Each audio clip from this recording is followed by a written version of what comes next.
Só para...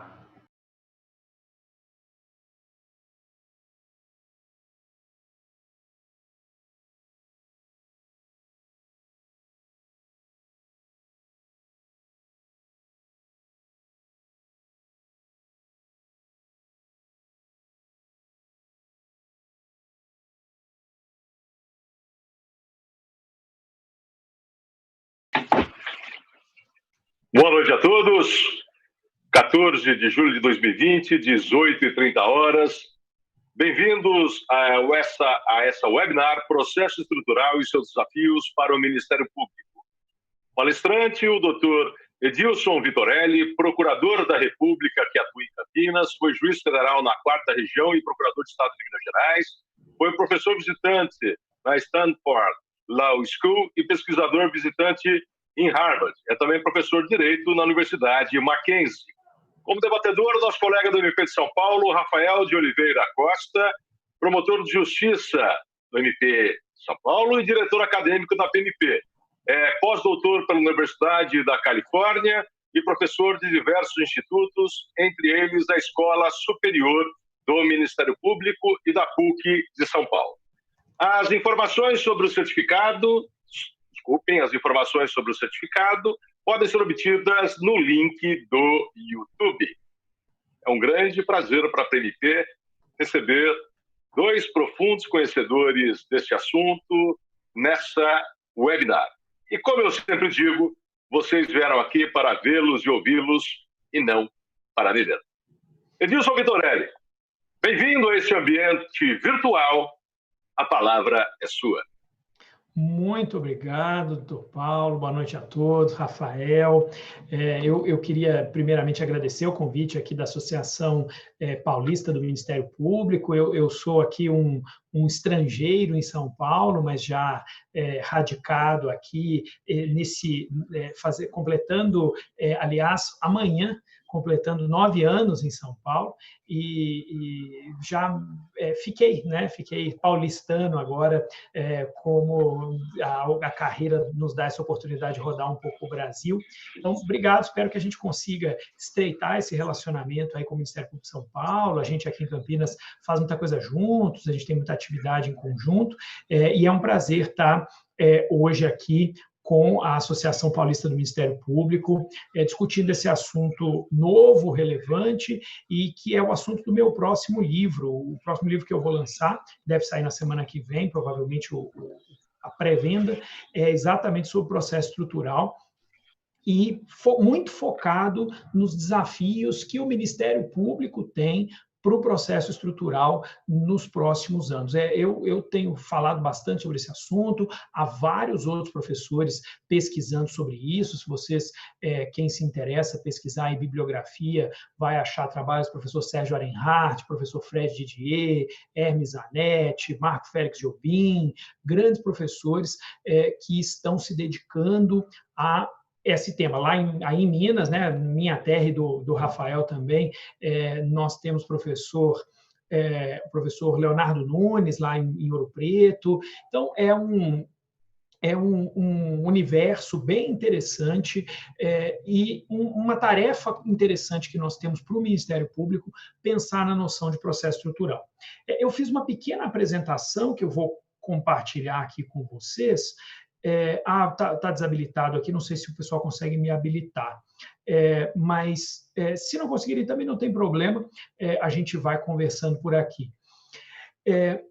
Pessoal, a ideia de processo estrutural, ela surge numa encruzilhada que se refere ao fato de que as constituições, nos últimos anos, e sobretudo a Constituição brasileira, começaram a prever uma série de direitos para os cidadãos, sem dizer quem é que seria responsável pela implementação desses direitos, ou sem dar o caminho, né? Sem dar os deveres correlatos, sem definir os deveres correlatos a esses direitos. Qual é o problema disso, na verdade? Esse problema surgiu em termos teóricos ainda nos Estados Unidos, e para nós aqui ele surgiu como um problema prático. Eu acho que é interessante entender essa confluência, né? Nos Estados Unidos, esse problema surge de uma fonte totalmente diferente, que é a dificuldade de se implementar decisões relacionadas a grandes transformações sociais, basicamente transformações sociais relacionadas à dessegregação racial em escolas e à melhoria da qualidade de presídios, de instalações penitenciárias. Aqui no Brasil, essa discussão surge basicamente pela implementação de direitos sociais. Como que nós vamos caminhar para a implementação de direitos sociais, para permitir a implementação de direitos sociais? E vejam, qual o problema americano?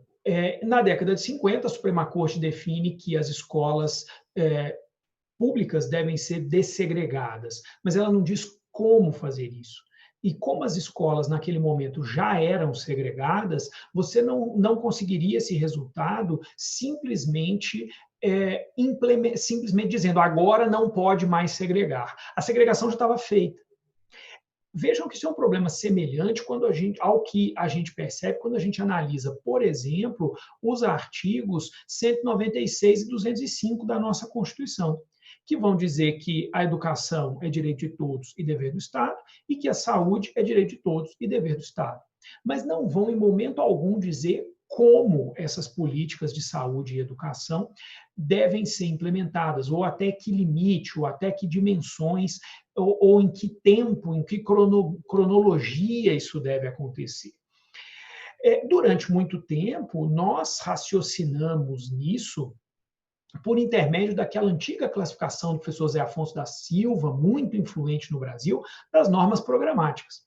E dizíamos que determinadas normas constitucionais não tinham eficácia plena, portanto, não eram exigíveis de imediato.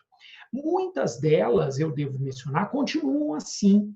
Esse é um tema que eu acho que eu vou abordar nesse meu novo livro, e que eu acho muito interessante, que é a ideia de um modelo de cognição que se chama modelo lata de lixo, que diz que a gente imagina que os problemas vêm antes das soluções. Esse modelo diz que, na verdade, problemas e soluções estão misturados no ambiente que nós vivemos. E que, às vezes, a gente só percebe que existe um problema quando existe a solução. A judicialização de políticas públicas é um exemplo ótimo disso. Se vocês forem pensar, por exemplo, a Constituição garante direito fundamental à moradia. Mas ninguém judicializa direito à moradia. Por quê? Porque ninguém ainda conseguiu visualizar de que jeito vai ser judicializado isso. Devagarinho está vindo, né? Agora a gente tem, em algumas situações, a gente tem demanda por aluguel social contra as prefeituras. Então, progressivamente, à medida que a gente vai percebendo a solução, a gente vai percebendo a não implementação daquele direito como um problema. Saúde e educação são dois problemas que foram percebidos muito rapidamente, porque a solução era muito óbvia. E a solução era: vamos implementar esses direitos pela via das ações individuais. Então, o Ministério Público teve um grande papel nisso ao longo do tempo. Hoje em dia, a Defensoria Pública ocupa um papel significativo nesse cenário, que é dizer, olha, nós vamos implementar políticas públicas por intermédio do ajuizamento de sucessivas demandas individuais em favor daquelas pessoas que vêm à nossa instituição.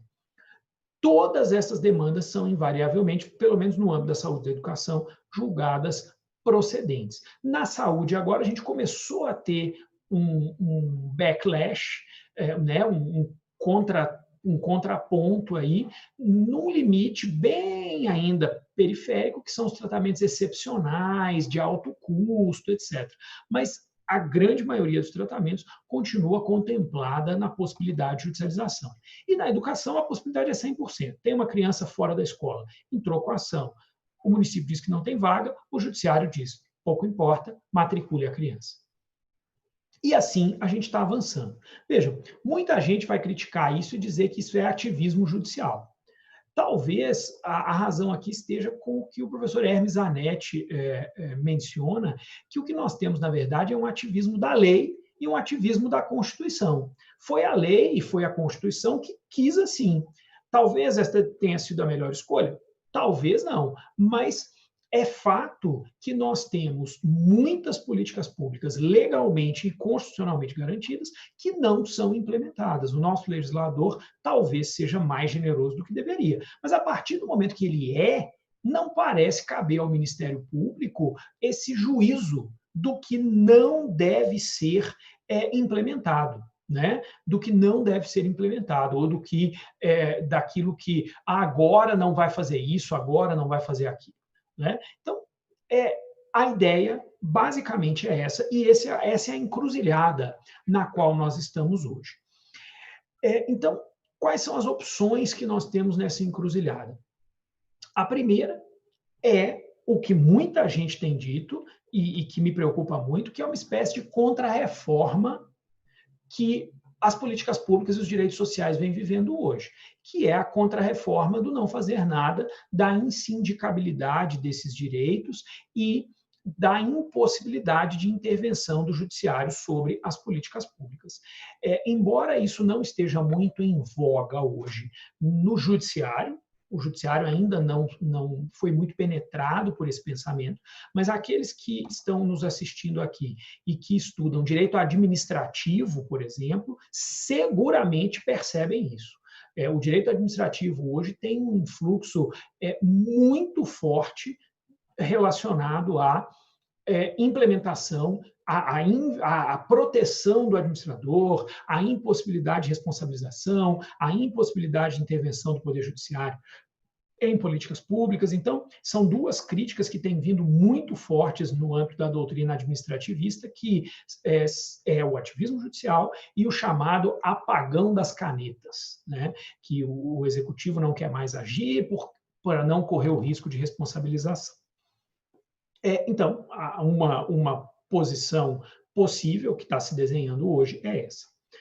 A segunda posição possível é continuar com as demandas individuais, que, falando no ano passado, no encontro da CONAMP, um promotor de justiça se referiu a elas como guerra de guerrilha, né? Já que a gente não consegue ganhar coletivamente, porque as ações coletivas são difíceis, já chego nesse ponto, a gente continua litigando individualmente e a gente vai ganhando aquele direito aos poucos, né? Comendo pelas beiradas o direito e fazendo com que eles tenham implementação nessa via individual. Isso é uma alternativa viável, mas eu só quero observar a vocês que isso é uma alternativa que não significa não interferir em políticas públicas. Esse que é o ponto. Para mim, essa é a alternativa do auto-engano. As pessoas acham que não estão interferindo em políticas públicas, mas, na verdade, estão. E, pior ainda, estão interferindo de uma maneira muito desordenada. Muito desordenada. Por exemplo, uma notícia de 2017 dá conta de que a União já gastava 1,3 bilhão de reais em judicialização da saúde. A maior parte, imensa maioria desses recursos decorrentes de ações individuais. Então, quer dizer, as ações individuais, do ponto de vista da implementação de direitos, são como encher um copo a conta-gotas. O copo mais dia, menos dia vai encher. Você só tem que ter um pouco de paciência. Então, isso tem acontecido. E essa é uma intervenção absolutamente desordenada, porque ela gera violação à isonomia, algumas pessoas recebem, outras não. Ela gera um problema prático muito complicado, que é medicamentos que, às vezes, são descartados como alternativas clínicas viáveis, devem continuar sendo fornecidos, porque já há coisa julgada em favor de algumas pessoas. Então, você para de conseguir desenvolver aquilo como política pública. E a maior parte dessas compras acaba sendo feita em caráter emergencial, sem licitação, a um custo muito elevado e, consequentemente, gerando problemas também para o patrimônio histórico, para o patrimônio público. Então, é uma intervenção, embora seja uma intervenção mais disfarçada, que faz com que a gente durma mais tranquilo à noite, mas nem por isso deixa de ser uma intervenção significativa. A outra opção é entrar com uma ação civil pública, como alguns de nós fazem, que eu chamo de uma ação civil pública consequencialista, uma ação civil pública que quer resolver a consequência do problema e não a causa. Então, se você tem aí um município que, para citar um exemplo concreto do STJ, né, o STJ decidiu um caso em que um município tinha um problema de tráfego de veículos no centro da cidade e o Ministério Público entrou com uma ação para interditar os veículos pesados no trânsito no centro da cidade e construir e reformar, enfim, pavimentar um anel rodoviário em volta da cidade. Esse caso foi julgado pelo STJ. Então, quer dizer, não há ali nenhum debate sobre por que esse problema existe, quais são as alternativas. Não, o debate não pode transitar esses caminhões, então vamos criar um anel rodoviário e tirá-los da cidade. Né? Como se houvesse algum tipo de varinha de condão que permitisse que esse tipo de obra de grandes proporções fosse feita instantaneamente. Pior ainda quando a gente está falando de serviços públicos, por exemplo, que todos conhecem aqui em São Paulo, o problema das creches. Quando a gente está falando de serviço público, a gente não está falando só de obra. Obra é o mais fácil. A gente está falando de concurso público, de lei de responsabilidade fiscal e limite de despesa com pessoal. A gente está falando em estruturação de uma vertente imensa de políticas que vão ter que se desenvolver ao longo do tempo. Então, dar uma decisão, impor uma decisão dizendo faça isso, é algo muito pouco eficiente em matéria de políticas públicas. E mais, você provavelmente vai perder.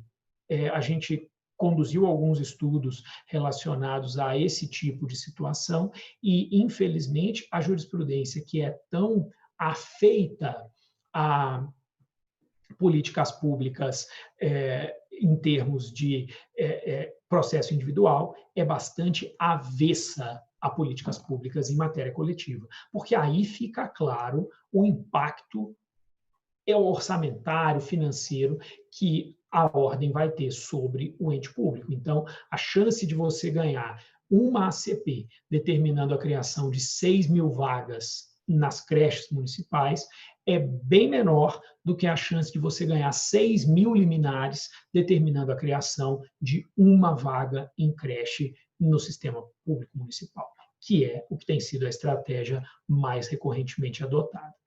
Então, qual é a opção que eu estou propondo, né? Esse livro que eu vou lançar na semana que vem, que se chama Processo Civil Estrutural, ele faz uma leitura de toda essa doutrina que se desenvolveu nos Estados Unidos, mas que também vem se desenvolvendo no Brasil, para fazer um diagnóstico dessas situações que eu acabei de descrever como situações de litígios estruturais. Ou seja, o problema público que está por trás, por exemplo, da falta de vagas em creche, precisa ser investigado do ponto de vista das suas causas e não do ponto de vista das consequências. A falta de vaga é apenas a consequência do problema, não é a causa. A gente precisa descobrir qual é a causa. E é claro que nós sabemos qual é a causa, né? A causa é a insuficiência do investimento público nessa questão. Então, a ideia de um processo estrutural é criar um processo que ataque as causas do litígio coletivo, de modo que, progressivamente, a gente consiga fazer com que essas causas sejam debeladas e que, portanto, aquele problema público que aflige a sociedade seja contornado ou controlado, dependendo de qual é o problema. Claro que há problemas públicos que são muito complexos e que a gente vai conseguir simplesmente melhorá-los, né? Mas há alguns que, eventualmente, a gente consegue resolver. O mais curioso é que, quando eu comecei, Rafael, a pesquisar para escrever esse livro, eu descobri que, na verdade, o Ministério Público já faz isso há muito tempo. Eu comecei a encontrar diversas experiências do Ministério Público e de outros entes públicos, mas, sobretudo, do Ministério Público, que trabalham com essa lógica estrutural no processo, sem pensar. Uma coisa que as pessoas ainda não projetavam dentro desse arcabouço teórico. Então, eu fui destacando no livro, e foi um exercício para mim que eu achei interessante enquanto eu escrevia. Toda vez que eu encontrava alguma referência sobre isso, eu destacava referência prática. O Ministério Público de São Paulo fez isso, isso, isso, em tal situação, etc, etc.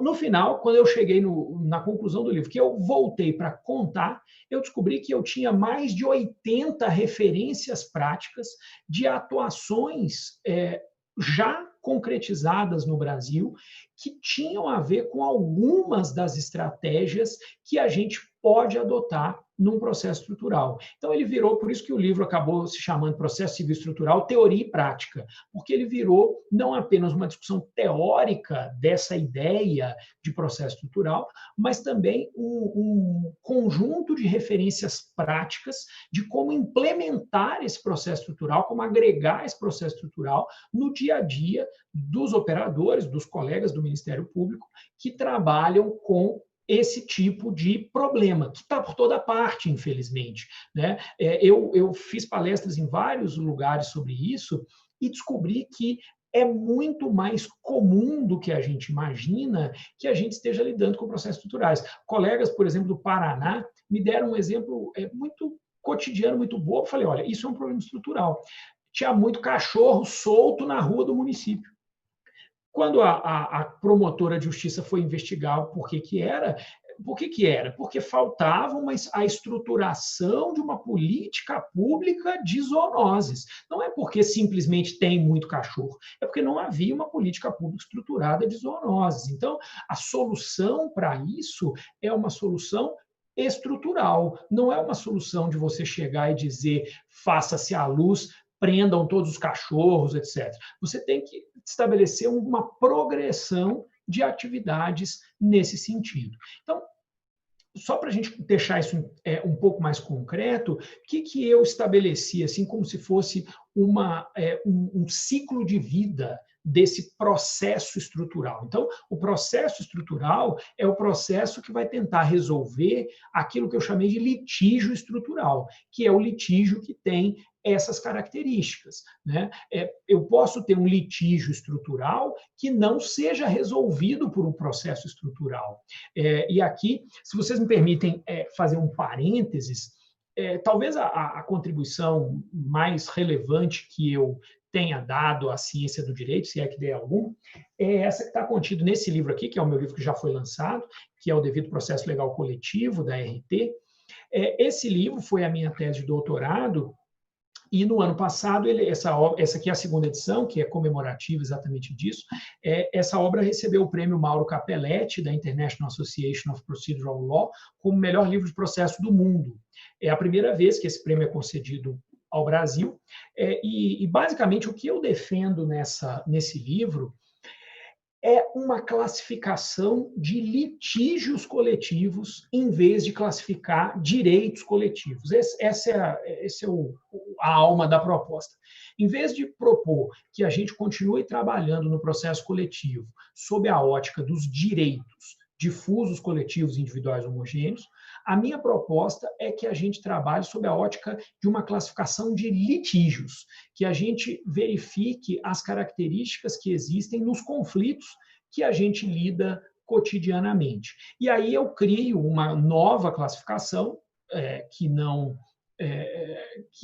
era operada até então, que é a classificação de litígios globais, locais e irradiados. Então, quem sabe um outro dia a gente marca aí uma outra palestra para falar sobre isso. É um tema que demandaria mais tempo. Mas eu acho que é muito importante, independentemente de entender essas categorias, é muito importante que a gente entenda, e os processualistas não entenderam isso por muito tempo, que a característica do processo não necessariamente reflete a característica do litígio. É perfeitamente possível que você tenha um litígio coletivo que está sendo resolvido num processo individual. Alguns grandes autores intuíram isso. Kazuo Watanabe, por exemplo, há muitos anos, o professor Kazuo falava em ações pseudo-individuais. O que eram essas ações pseudo-individuais? Eram exatamente ações individuais que, na verdade, pretendiam solucionar um litígio coletivo. Então, o que eu fiz foi construir todo um sistema teórico em cima disso, para tentar estabelecer categorias de litígios coletivos, uma tipologia de litígios coletivos. E o litígio estrutural é um subgrupo daquilo que eu chamei de litígios irradiados. Por quê? Porque no litígio estrutural você não tem só autor e réu. Você não consegue resolver isso como uma dicotomia, como uma dualidade. Pense, por exemplo, no caso das creches.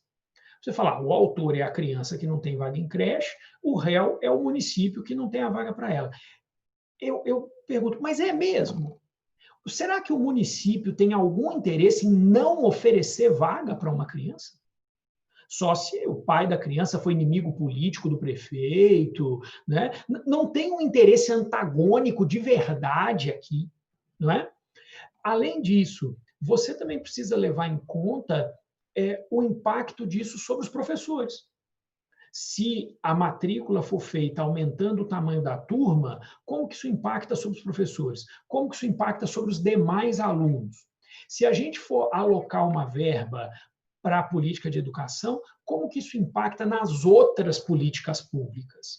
Eu uma vez fiz também essa palestra num ramo do Ministério Público, lá no estado do Nordeste, e uma colega me procurou no final e falou, olha, isso que você falou é muito interessante e tudo, porque uma vez eu fui conversar com o prefeito sobre uma política de assistência social e ele me disse, olha, doutora, a senhora também precisa chamar a sua colega da saúde, porque o orçamento municipal já está todo bloqueado para custeio de prestações da saúde. E aí ela falou, poxa, e é verdade. E eu fui olhar e era verdade mesmo, tinha bloqueios imensos relacionados à saúde. Então, isso impactou na política de assistência social. Então, é isso que a gente precisa quebrar quando a gente está tratando dessas situações de processos complexos, multifacetados. Não dá para tentar reduzir isso a essa dualidade boba do processo individual de autor e réu, que a gente tentou copiar lá do processo individual. Na verdade, um processo coletivo irradiado, um litígio coletivo irradiado, tem essa característica de multipolaridade. E o processo, o litígio estrutural, né, que é o que nós estamos tratando aqui, é um subtipo desse litígio irradiado, multipolar, complexo, caracterizado pelo fato de que o litígio ali não se origina de um evento único, mas sim de um comportamento institucional. Então, né, como é que você diferencia um litígio irradiado de um litígio estrutural? O litígio irradiado não tem essa característica. O litígio estrutural se origina de um comportamento institucional reiterado no tempo. E provavelmente ele só vai ser resolvido se o comportamento institucional também for modificado. Então, ao contrário da falta de vagas em creche, é um litígio estrutural, porque ela é um litígio que progride, decorre do comportamento dos municípios ao longo do tempo, de não investir bastante na educação infantil. O desastre de Mariana é um litígio irradiado, mas não é estrutural, porque ele não decorre de um comportamento institucional, etc. Ele decorre de um evento específico, o rompimento de uma barragem específica. Ele causa um impacto multifatorial, multiscenário, que dá a ele essa característica irradiada. Você tem diversos subgrupos afetados por esse problema. Mas essa distribuição em subgrupos é diferente de um litígio estrutural, porque no litígio estrutural eu preciso resolver a causa. Mariana não tem jeito de resolver a causa. A causa já foi, é o rompimento da barragem. O que eu vou resolver agora são as consequências. Curiosamente, na verdade, o caso de Mariana inspirou, não é ele propriamente, mas ele inspirou uma ação de cunho estrutural, não especificamente sobre o desastre, mas uma ação de cunho estrutural relacionada à política pública de fiscalização em barragens.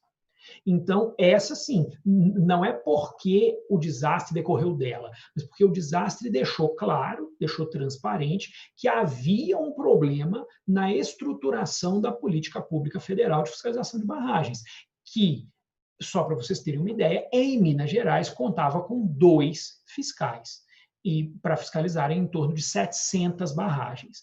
Então, O MPF em Minas Gerais, a força-tarefa dos casos de Mariana e Brumadinho, da qual eu faço parte, coordenadas ambas pelo meu colega Zé Adércio Leite Sampaio, o MPF propôs uma ação que foi, até onde eu sei pelo menos, a primeira ação civil pública no Brasil explicitamente estrutural, que se valeu desses aportes teóricos do processo estrutural para poder fazer um pedido de cunho estrutural. Então, é uma ação que nasceu para ser estrutural e terminou sendo estrutural. E aí, então, eu lhes conto, o que é um pedido estrutural? Basicamente, um pedido estrutural, ele se estabelece, diferentemente do que acontece com um processo comum, ele se estabelece de uma maneira cíclica. A gente está acostumado a pensar o processo como uma linearidade. Então, a gente tem petição inicial, fase de conhecimento, coisa julgada, implementação, solução do problema. A gente resolve o processo linearmente. O processo estrutural é pensado ciclicamente. Então, a primeira coisa que se faz num processo estrutural é o diagnóstico de um problema, o diagnóstico de um litígio. Ou seja, é demonstrar que existe uma estrutura que não funciona adequadamente. Isso foi feito lá na petição inicial, tinha acórdão do TCU, um monte de coisa que mostrava esse problema. O segundo passo desse ciclo é pedir que seja feita a elaboração de um plano para modificação desse problema diagnosticado, um plano para a solução do litígio que foi diagnosticado. Esse pedido relacionado a um plano é um pedido que reconhece que problemas estruturais não se resolvem instantaneamente. Problemas estruturais não vão ser resolvidos num estalar de dedos. Então, pede-se a elaboração de um plano. Eventualmente, esse plano pode ser elaborado pelo autor, se ele tiver condições, ele pode ser elaborado por um terceiro indicado pelo autor, ele pode ser elaborado por uma universidade. Agora, o mais comum é que se peça ao juiz que determine que o próprio réu elabore esse plano. Então, por aí vocês podem perceber como que o processo estrutural é menos invasivo da autonomia do réu do que o processo individual multitudinário. Quando eu entro com uma ação individual pedindo forneça esse medicamento, o réu não tem outra alternativa além de fornecer o medicamento. Aqui não.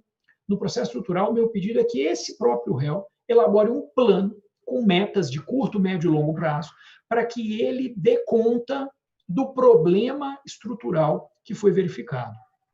Uma vez que esse plano seja apresentado, debatido, homologado pelo juiz, ele é implementado. Então, inicia-se a sua implementação. E, ao mesmo tempo que se inicia a sua implementação, parte-se para uma fiscalização dessa implementação, para que a gente possa, nesse momento, diagnosticar quais são os resultados da implementação, porque a gente está incidindo sobre uma realidade complexa. E essa realidade complexa, como diz Longfellow, é como uma teia de aranha. Você vai tendo reconfigurações à medida que você interfere sobre essa realidade. Por causa disso, você precisa fazer um novo diagnóstico. E isso fecha o ciclo. E aí, desse novo diagnóstico, você reelabora o plano, reimplementa o plano, fiscaliza a reimplementação e faz um novo diagnóstico e reelabora o plano e assim por diante. Então, é por isso que eu estou dizendo nesse livro novo que o processo estrutural é um processo programa. Ele não é uma coisa que você vai resolver o problema instantaneamente ou numa única decisão. O que você vai criar é um programa de modificação da realidade, com o compartilhamento dessa atividade com o próprio réu, que é o responsável pela modificação da política pública, é o responsável pela gestão da política pública, para que isso possa dar conta daquela situação. Se isso parece para vocês uma coisa, eu posso lhes dizer que não é. Essa petição, no caso de Mariana, no caso lá da estruturação das barragens, da política de barragens, foi feita por mim, lá com o pessoal da Força Tarefa em Minas, e eu usei todos esses aportes teóricos do processo estrutural. A petição inicial foi extremamente bem recebida no Poder Judiciário. A juíza responsável pela causa recebeu muito bem. E, curiosamente, foi muito bem recebida pela União. A União recebeu muito bem a petição inicial, porque a petição inicial dava esse crédito ao réu de dizer que nós sabemos que esse é um problema complexo, que não vai ser resolvido instantaneamente. E por causa dessa possibilidade dessa boa recepção, isso gerou um acordo estrutural. Então, isso gerou um TAC estrutural. Essa ação foi encerrada por um TAC com a União, em que a União assumiu um compromisso, vou ler aqui para vocês, assumiu o compromisso de elaborar um plano de reestruturação da atividade de fiscalização de barragens no Brasil. E dizendo no parágrafo 1º da cláusula 6ª que o plano contemplará medidas estruturais para o planejamento e gestão do setor em curto, médio e longo prazos. Quer dizer, o acordo é praticamente uma transcrição do pedido que nós fizemos na petição inicial, estabelecendo metas, periodicidade de reavaliação dessas metas e indicadores para definirem o cumprimento dessas metas. Então, isso foi muito positivo, acho que foi um resultado prático muito importante, que está mencionado no livro também. Eu menciono experiências de recomendações estruturais, de TACs estruturais, de inquéritos civis estruturais, recentemente, semana passada, nós tivemos uma sinalização do Supremo, na pessoa do ministro Barroso, de que o Supremo talvez esteja aberto à discussão dessas questões. Foi proposta há algum tempo uma ADPF por alguns partidos políticos, foi uma proposta de partidos políticos, uma ADPF relacionada a política pública de saúde para os povos indígenas. E essa ADPF foi distribuída para o ministro Barroso.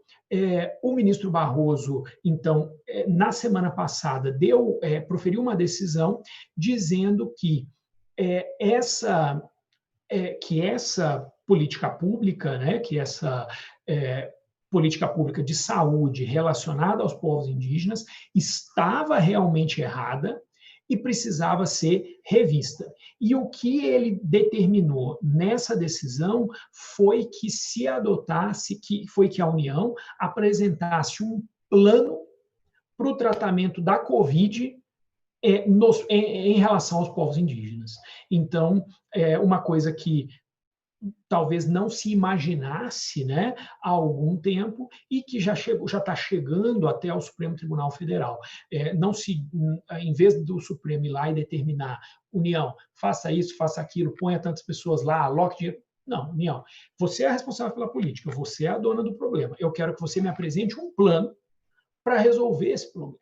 Ainda não dá para saber, devo dizer a vocês, se isso vai ou não vai ser um processo estrutural. Porque o que caracteriza um processo estrutural é o modo como ele é conduzido. Se você manda a União apresentar um plano e fica tudo por isso mesmo, não dá para chamar isso de processo estrutural. O que caracteriza o processo estrutural é exatamente esse caráter cíclico dessas providências. O ministro Barroso, num primeiro momento, fez isso, mas o Supremo já teve várias, pelo menos, eu cito pelo menos uma decisão anterior, que o Supremo parecia que ia fazer isso e não fez, que é o caso do sistema prisional, né? A ADPF a famosa ADPF do estado de coisas inconstitucional no sistema prisional, que tanto emocionou o pessoal do penal e processo penal, na verdade, ela o efeito concreto daquela ADPF é baixíssimo, né? A única coisa que o Supremo conseguiu fomentar foi um aumento da liberação dos recursos do Fundo Penitenciário Federal, e mesmo assim em um ano apenas. Depois esses recursos caíram novamente. E foi só. Né? Então, a inicial ali, justiça seja feita, a inicial pedia exatamente isso que eu estou falando aqui, um plano de reestruturação e de reestabelecimento de melhoria de condições no sistema prisional, etc, etc. E isso não foi deferido na liminar. Como essa liminar já tem vários, salvo 3 anos, né, que essa liminar foi deferida, e até hoje o mérito não tem nem horizonte de ser julgado, não se avançou muito. Outra decisão que o Supremo parecia que ia fazer alguma coisa desse tipo foi o caso do habeas corpus coletivo das presas grávidas, ou gestantes, ou mães de filhos pequenos, ou enfim, em que o Supremo deu uma ordem genérica e deixou para os juízes da execução aplicarem, ou seja, cumpram a lei. Né? A ordem do Supremo resumiu-se a cumpra-se a lei porque o Supremo está mandando cumprir a lei porque a lei não bastou, então o Supremo vai mandar vocês cumprirem a lei. Mas quando a gente pega o caso especificamente, inclusive vários habeas corpus que foram feitos para o Supremo e várias reclamações que foram feitas para o Supremo foram negadas ao argumento de que tinha que seguir o trâmite normal dentro da execução penal. Então, isso não é um processo estrutural. Dar uma ordem genérica e não acompanhar o seu cumprimento não é um processo estrutural. O processo estrutural também não pode ser chamado estrutural só porque ele é muito complicado. Processos coletivos costumam ser complicados, né? A gente que trabalha com isso sabe disso. Então, o que a gente tem, eu acho, como fator diferencial desse processo é esse caráter cíclico. Vale a pena, né? Vale a pena atuar? Eu posso dizer que, para mim, estudando isso e atuando nisso, eu acho que essa é uma força, uma alegria que eu tenho, que dá um pouco mais de força ao que eu digo, ao que eu escrevo, é que eu faço e escrevo a mesma coisa. Né? Eu atuo no ofício de tutela coletiva, eu atuo em forças-tarefa de tutela coletiva e eu escrevo sobre tutela coletiva. Eu acho que o processo estrutural é um caminho muito mais razoável, muito mais eficiente para se intervir em políticas públicas do que as opções anteriores, intervenção individual e intervenção coletiva consequencialista. Dá trabalho? Dá trabalho. Você tem que ter diálogo, colaboração, você precisa buscar um tratamento que é difícil, porque os recursos públicos são escassos, muitas vezes criar esse plano significa não resolver o problema agora, e você vai ter pessoas que precisam dessa prestação agora, então, às vezes, é difícil compatibilizar isso, mas eu acho que ele é muito mais promissor do que aquilo que a gente veio fazendo até aqui. Porque, no fundo, se a gente pensar um pouquinho sobre a intervenção judicial em políticas públicas no Brasil, do ponto de vista da eficiência, a gente vai ver que talvez ela não tenha sido tão bem sucedida quanto a gente imagina. Porque a gente entrou com literalmente milhares de ações judiciais individuais e o cenário macro das políticas públicas fora dessas ações individuais não melhorou. Tanto que os problemas continuam aí, tanto que as nossas promotorias continuam cheias de pessoas reclamando da falta de políticas públicas. Então, se num país que tem uma Constituição Social, intervir em políticas públicas é certo, como a morte e os impostos, é melhor que a gente busque fazer uma intervenção ordeira, bem pensada, com potencial para se manter a longo prazo, do que a gente continue enxugando gelo, como a gente veio fazendo até aqui. E promovendo uma judicialização que, no fundo, só beneficia aquelas poucas pessoas que estão ali como sujeitos daquele processo, que, segundo indicam todas as pesquisas, não são as pessoas mais carentes, porque o acesso ao sistema de justiça ainda é um bem mais escasso do que o acesso à saúde e do que o acesso à educação. Então, se a gente pauta acesso à saúde e educação pelo acesso à justiça, e a gente dá acesso à saúde e educação para quem tem acesso à justiça, a tendência é que as pessoas mais vulneráveis fiquem de fora.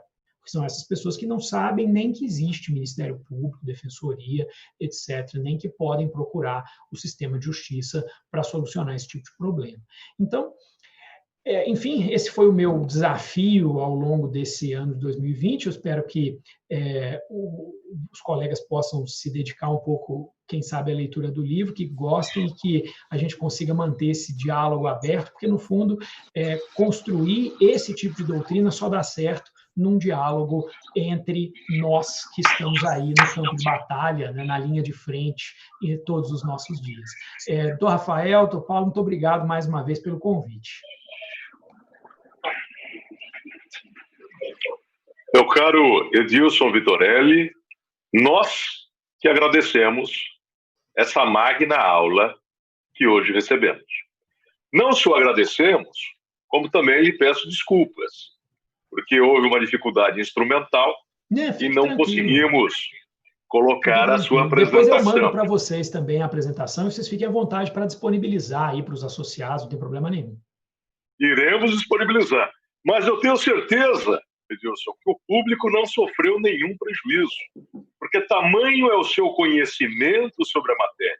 Aliás, diga-se, mundialmente reconhecido, e você, com absoluta tranquilidade e competência, nos ensinou com clareza a palmar aquilo que agora é óbvio, mas outrora não era. A distinção entre intervenção coletiva consequencial e um processo verdadeiramente estrutural. A disfunção da visão de litígio estrutural e processo estrutural.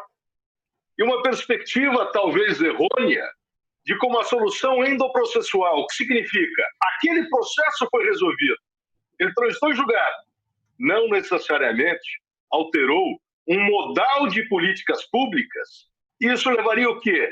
A uma repetição de processos de mesma matiz, mas sem a solução da situação em si.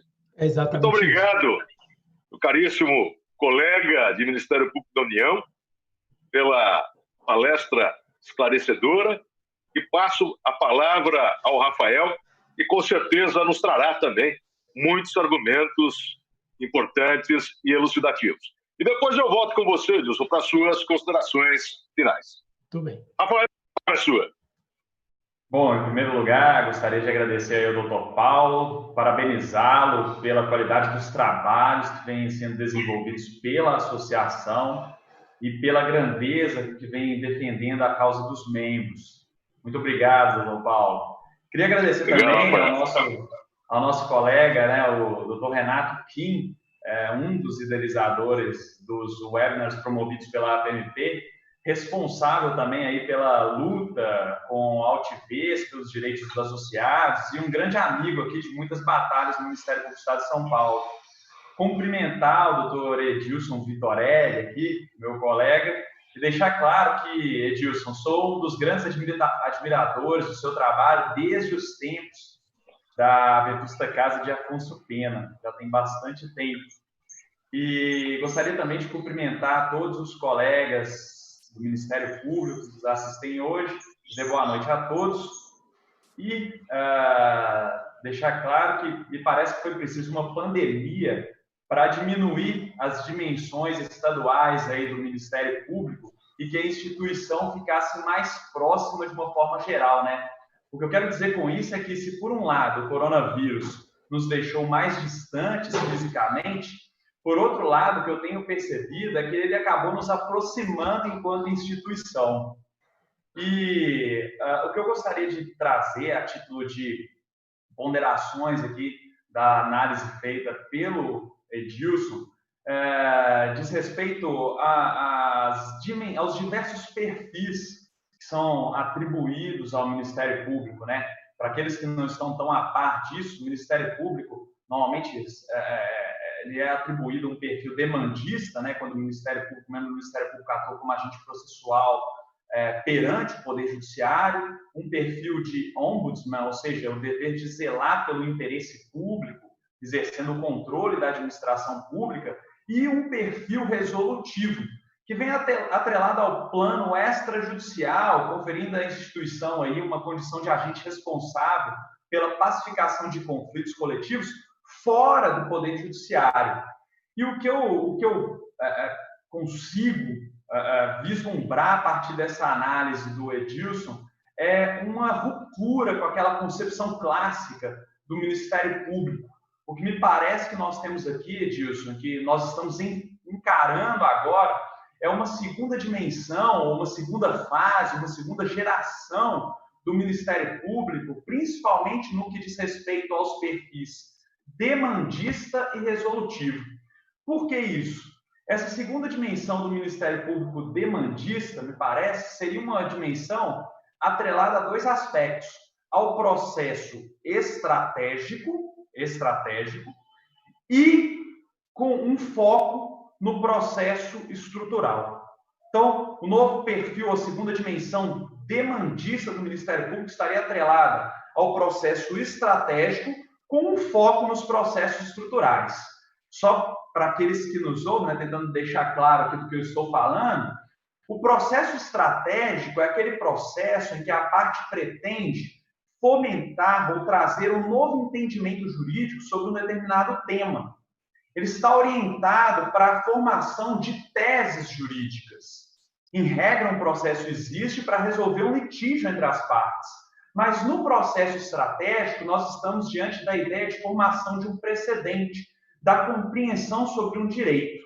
Daí a cuidadosa necessidade de se escolher o caso paradigma, que vai servir de base para a atuação com um viés estratégico do processo.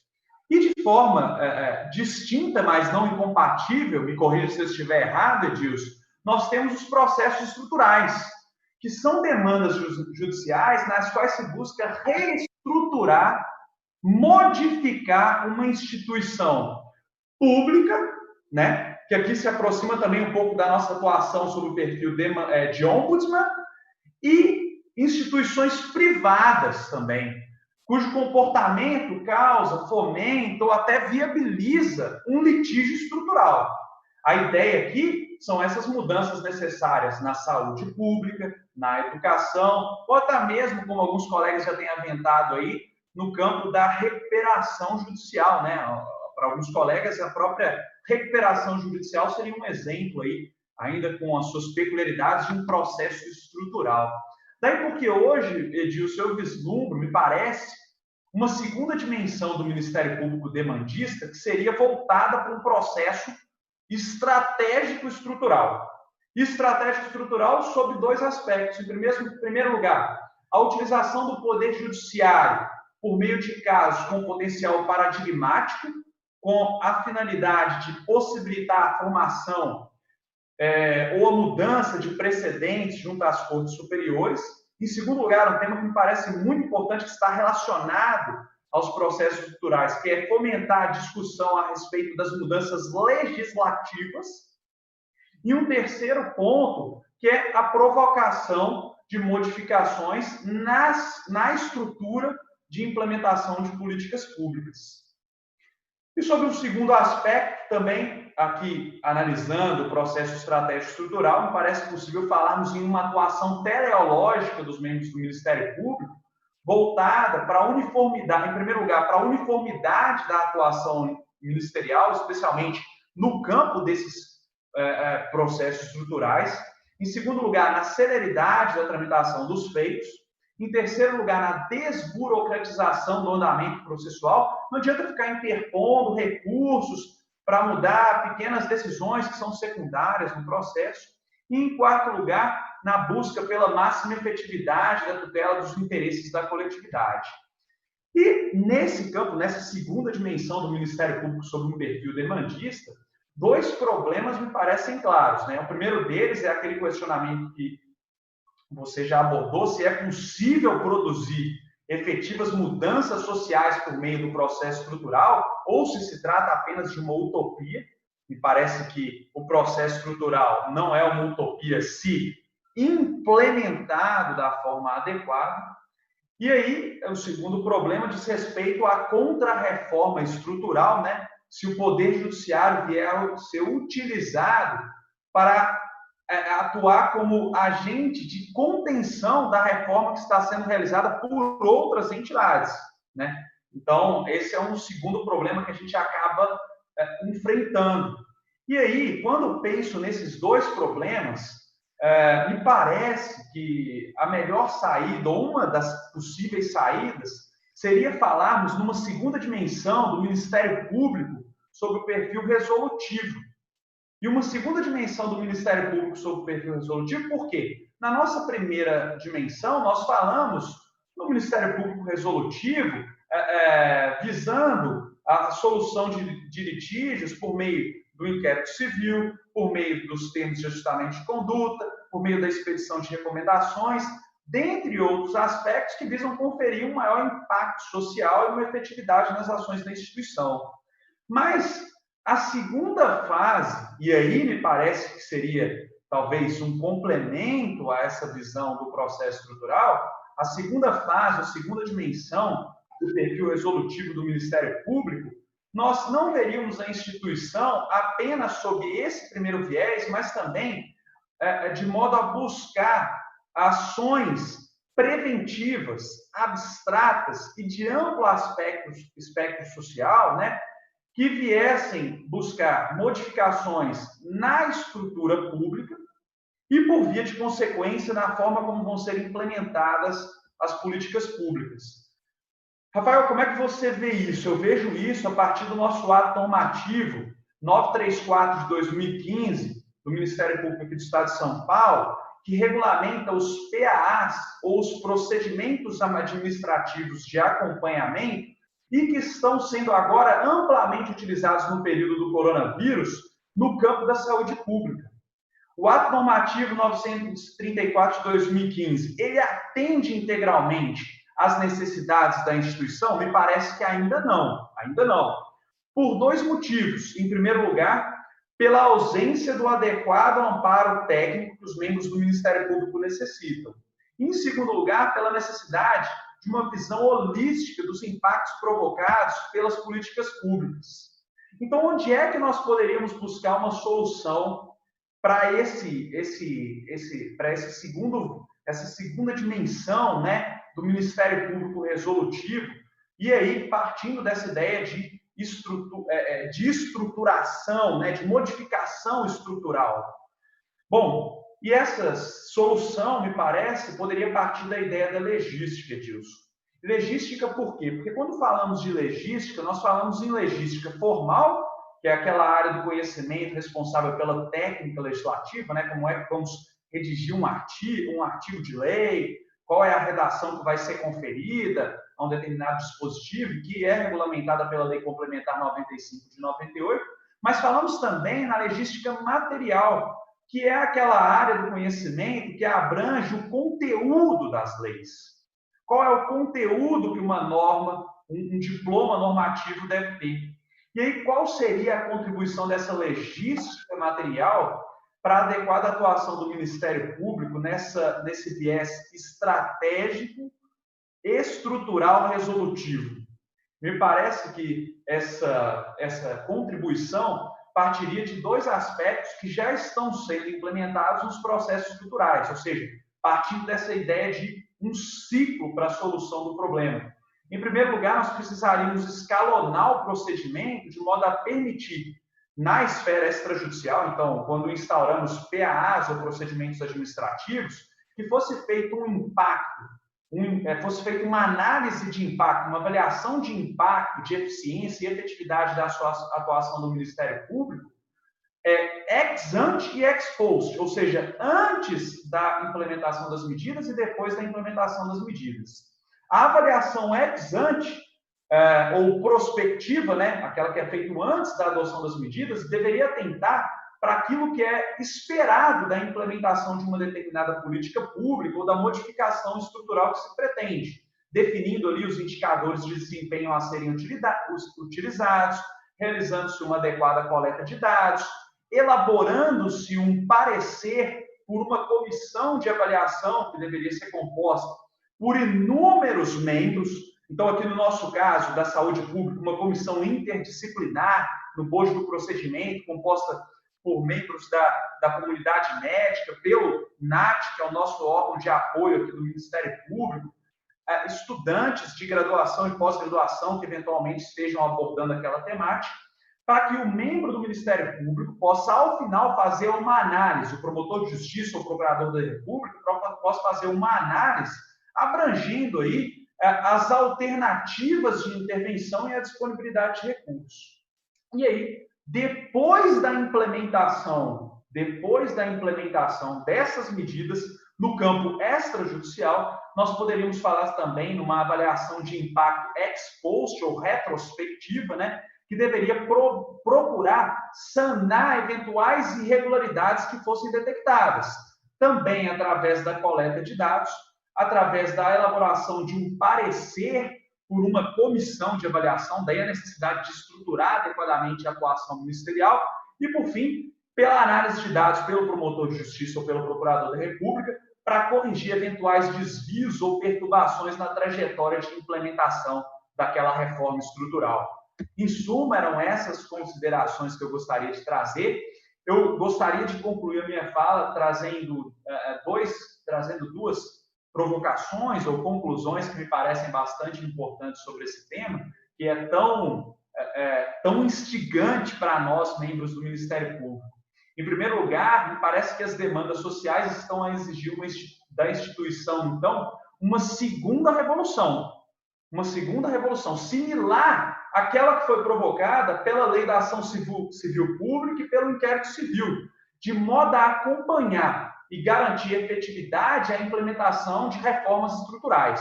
Então, nós aqui estamos falando de uma revolução dentro do pensamento da instituição.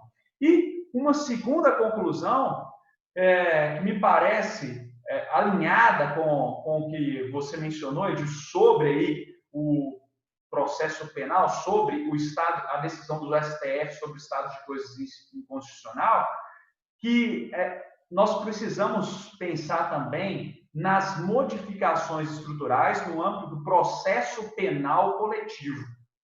Isso porque o processo penal coletivo pode ser o responsável pelas reformas estruturais, pelas modificações estruturais no campo das políticas ou da segurança pública de uma forma geral.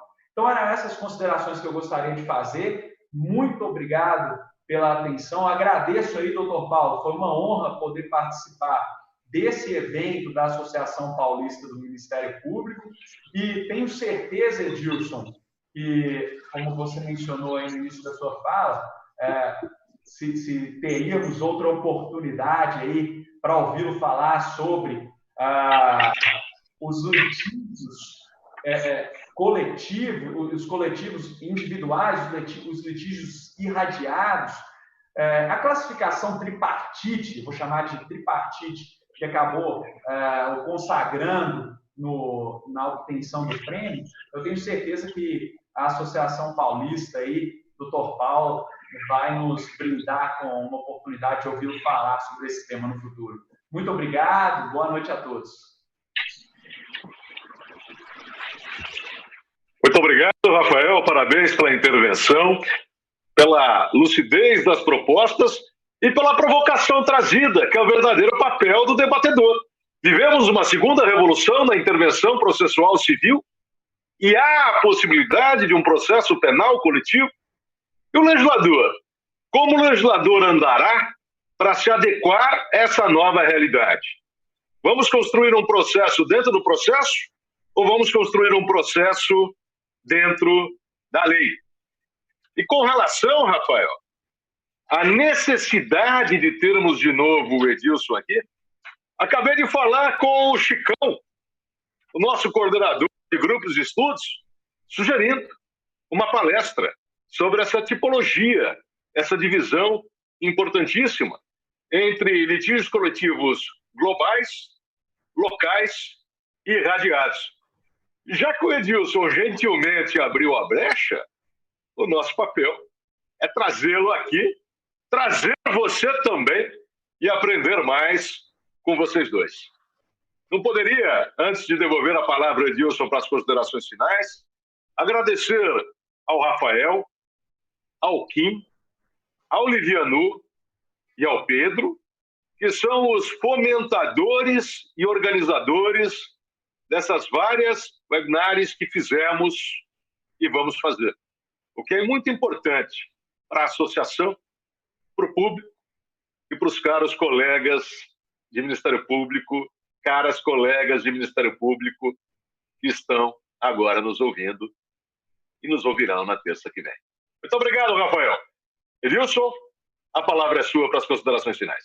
Obrigado, Paulo. Obrigado, Rafael. Eu estou totalmente de acordo com o que o Rafael falou. Acho que nós estamos, sim, vivendo um novo momento. Eu acho que essa distinção entre Ministério Público resolutivo e demandista teve um papel muito importante na nossa história, sobretudo numa transição ali no final da década de 90 para a primeira década dos anos 2000, rompeu um pouco com o ufanismo de que entrar com a ação era o grande objetivo, mas o problema é que agora nós estamos chegando, acho que, num outro momento em que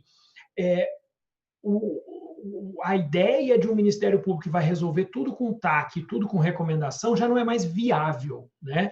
Ela foi inviabilizada por N razões que a gente poderia discutir em outros momentos, mas em que eu já venho discutindo um pouco. Acho que os estímulos para alguém assinar TAC no Brasil são muito baixos, dado a pouca efetividade do processo, né?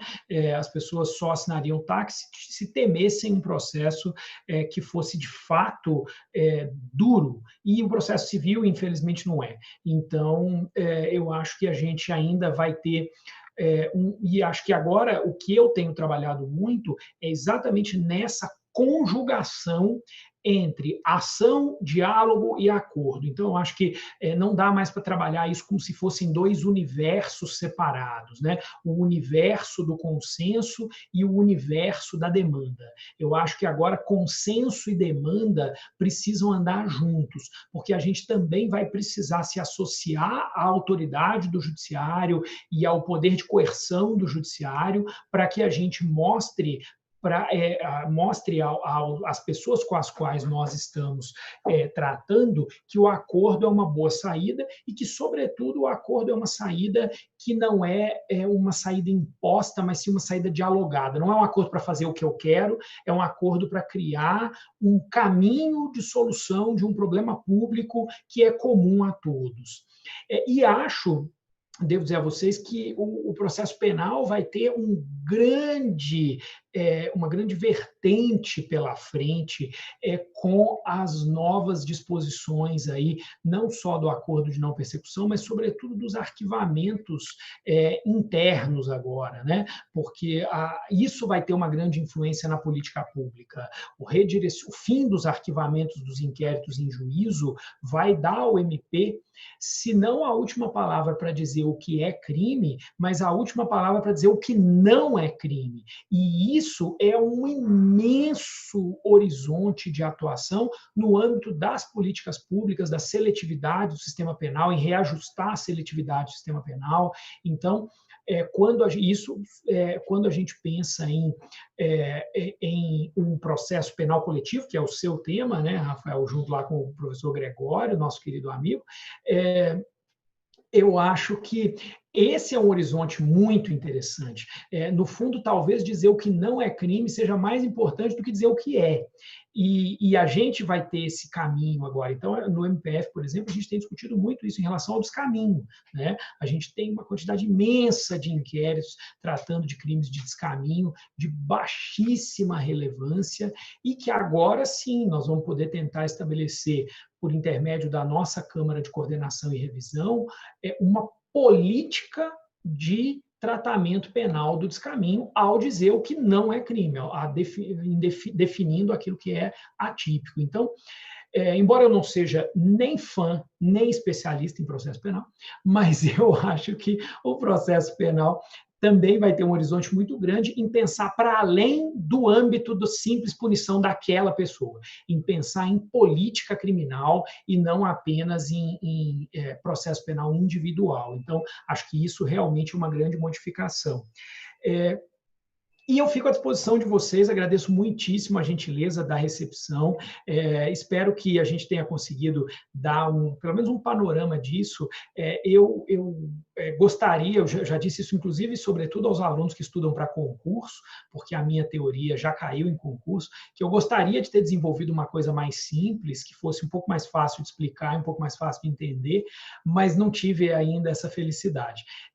Mas, além dos livros, né, esse livro que eu mostrei é da RT, o outro que vai sair de Processo Estrutural é da Juspodium. Se alguém quiser ler mais alguma coisa, lá no meu site do academia.edu, se vocês entrarem lá, jogarem no Google academia.edu, Edilson Vitorelli, tem vários artigos científicos que eu publiquei na revista de processo, alguns especificamente tratando desses temas que o Rafael mencionou, processo estratégico, estrutural, interesse público, e esse horizonte de novidades que nós temos aí. Processo estratégico é outro tema que daria mais uma grande discussão, em que o MP faz muito, deveria fazer mais, mas que daria mais uma outra grande discussão aqui. Eu estou de acordo com você. Claro que a gente pode e deve ter processos estruturais estratégicos, e nem todos são assim, mas é perfeitamente possível, e quem lê depois o artigo lá, tem um artigo que se chama Levando os Conceitos a Sério, que está lá no academia.edu gratuitamente, vai ter uma noção boa do que nós estamos tentando desenvolver. Quem sabe, com isso, Rafael, a gente também não ressuscite um pouco esse debate do processo coletivo. Porque, eu não sei se eu defendi minha tese em 2015, e eu não sei quem aqui acompanha processo coletivo, processo civil coletivo há muito tempo, mas em 2015 esse era um assunto totalmente fora de moda, porque o CPC estava saindo, os processualistas estavam todos se voltando para estudar o CPC, todos os horizontes de novas leis de processo coletivo já se esgotaram, né? O projeto de nova lei da ação civil pública não vai ser aprovado, não adianta ter nenhuma esperança nisso. Então, o assunto meio que estava esgotado. E eu fiquei muito feliz de, em alguma medida, ter conseguido dar um fôlego novo a esse debate, trazendo essa nova categorização, e que o prêmio, de alguma maneira, também me confortou com o fato de não estar fazendo aquilo que eu mesmo chamo de desserviço doutrinário, que é alguém que pega uma coisa que está pronta, acabada e resolvida e cria uma coisa nova só para bagunçar, que não resolve melhor do que aquilo que já tinha sido resolvido antes, né?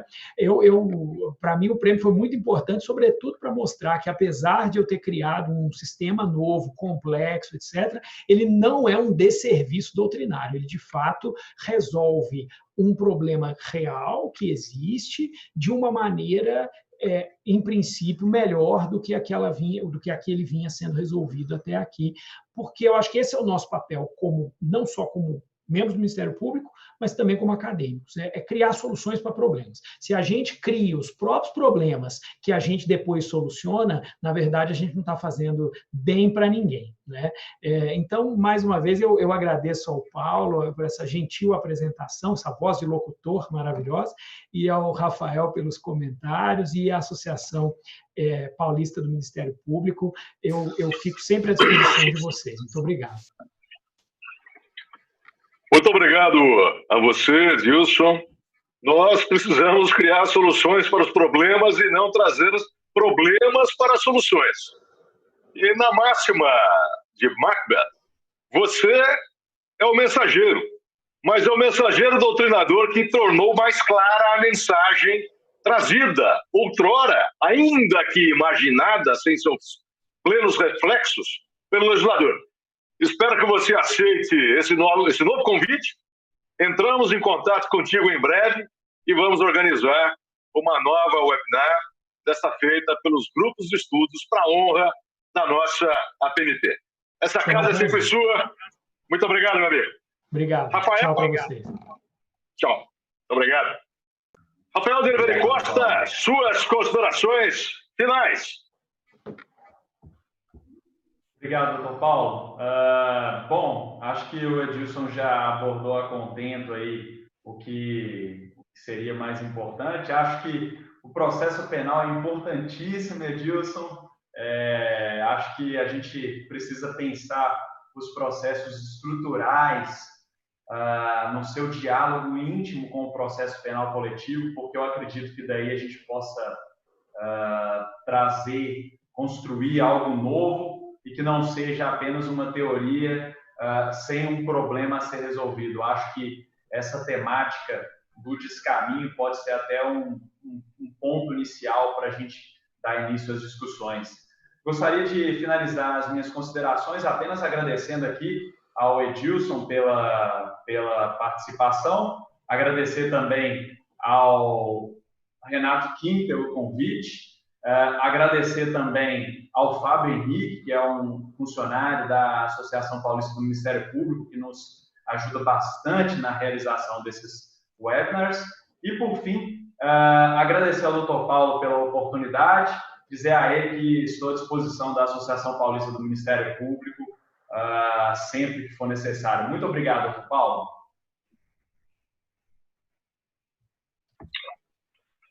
Muito obrigado, Rafael. Parabéns pelo trabalho inovador que você realiza no nosso departamento acadêmico.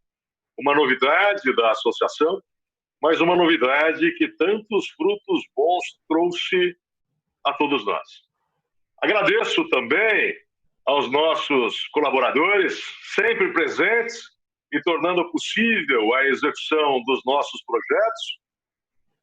Um agradecimento final ao nosso público, externo e interno, colegas do Ministério Público, que vem aqui conosco pensar o Ministério Público como um agente de transformação social.